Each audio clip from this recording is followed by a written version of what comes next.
take our time out to talk to one of our favorites, was those amazing people at Cascade Policy, where they do outstanding analysis and research so that you can know the truth and the facts. And this time they've had a little help with salary research on Oregon teachers because, well, the unions are doing some of the work, but we're not hearing much about it except from Cascade Policy. And they're telling us about how darn well paid Oregon teachers are. And that we're always here that they don't have enough money, and that's why we have to keep raising taxes. And we don't spend enough money, and we spend an astronomical amount of money, and Cascade Policy brings it to us so that we know that fact. This is really interesting, Steve.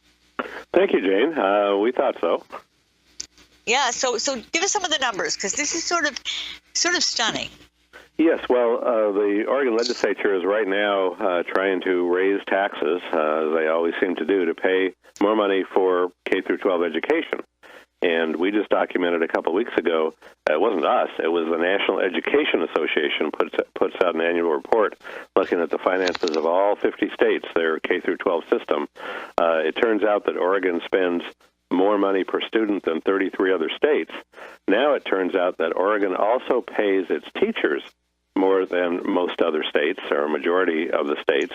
According to the NEA, Oregon pays its teachers, just in salary, not counting benefits, but just in salary, 3% more than the national average. Now, that doesn't sound like a lot, but they also point out that Oregonians, the rest of us, on average, our personal income is 9% less than the average personal income of all Americans.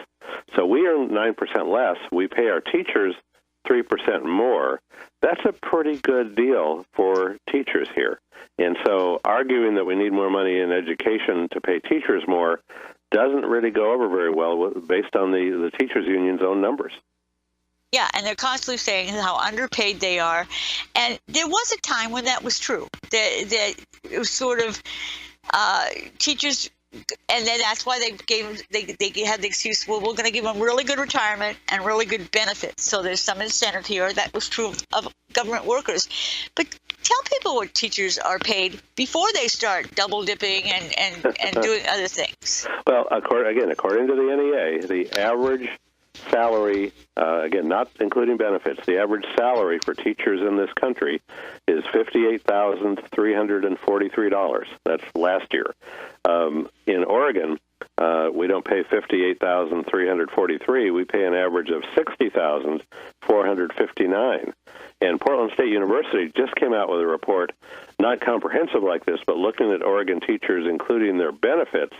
Portland teachers and some of the surrounding districts, I think like Beaverton and Hillsborough, looked at those local districts compared to, I think it was Vancouver, Washington, and Idaho, and we pay a whole lot more when you add in the benefits. And we've always known this. Our PERS system is very generous. Our healthcare system is very generous. But even without those generous benefits, we're paying our teachers pretty well. Yeah, and they hate it when you say this, but they get summers off. Yes, they get summers off. They get vacations. They get. Right. I mean, they get a lot of things that they get. Teachers' days. Well, I know they say we work on those days. Well, you know, they seem to be very frequently combined with 3-day weekends. And if you go to school, any government school, it's sort of a ghost town on Friday afternoons there. Maybe they come in the mornings. But and, I'm the first one to say that good teachers may very well be underpaid, but bad teachers are overpaid. And because of our, it's not technically seniority in Oregon anymore, but in effect it's very difficult to fire a public school teacher. There are teachers who are not doing well by their students who are getting overpaid from my standpoint, and probably from the family standpoint, when they're not doing a good job teaching their kids. And crying poor mouth all the time. So, and I know a lot of teachers. I have them in my family. A lot of them are married to each other.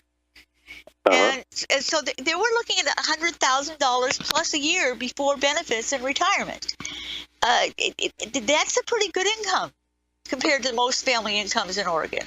That's right. And one other thing we might talk about some other time, I might have talked to you about it several years ago. There is a study based on U.S. Census data that shows that Portland teachers send their own, Portland public school teachers send their own kids to private schools at a much higher rate than public school teachers do in other major cities around the country. And they can afford to because they're the results paid well. in Portland public schools are deteriorating, not getting better. Unfortunately, that's right. And they can afford to do it where their neighbors can't afford to do it. Their neighbors are earning less money, and their neighbors in many cases are stuck in poor public schools where the public school teachers will work in the public schools, but 20% of them actually in Portland apparently send their own kids to private schools. Yeah, which is much higher than the population. Because the population as a whole is about 12.7%. Private schools, they pay their teachers less. That's right.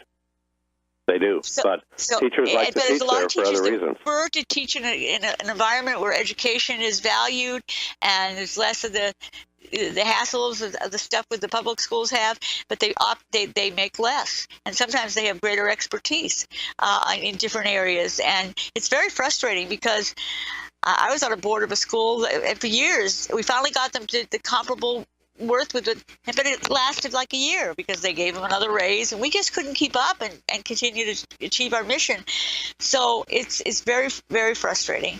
Where can people get this information, Steve? They can see this report and everything that Cascade does at cascadepolicy.org. Keep up the good work. Appreciate it. Thank you, Jayne. And soon I hope you're going to look into 16-year-olds being registered to vote. That's next on our list, probably. Okay, thank you, Steve Buckstein from Cascade Policy. Go give them some money, donate to their cause. It's some of the best money you'll invest in being knowledgeable voters and citizens of this region, because you don't get this information anyplace else.